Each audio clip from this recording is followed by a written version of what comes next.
Hello friends, આજે છે 7 day fat loss breakfast સિરીઝનો ડે 4, જેમાં આપણે જોવાના છીએ પાલક બેસનના ચીલા.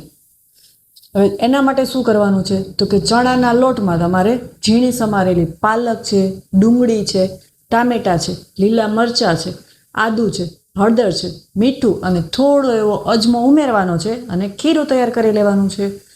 આ ખીરામાંથી નોનસ્ટિકને પેનમાં 1 ચમચી જેટલું ઓઇલ મૂકી અને પુડલો બનાવી લેવાનું છે. આ પુડલામાં ચણાના લોટ હાઈ પ્રોટીન હોવાથી લાંબા સમય સુધી પેટ ભરેલું લાગે છે, જ્યારે પાલક છે એ આયરન, ફોલેટ અને ફાઇબરથી ભરપૂર છે.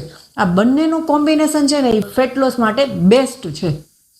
આ રેસીપી સેવ કરજો અને કાલે ડે 5ની નવી હેલ્ધી બ્રેકફાસ્ટ રેસીપી માટે અત્યારે જ ફોલો કરી દેજો. Thank you.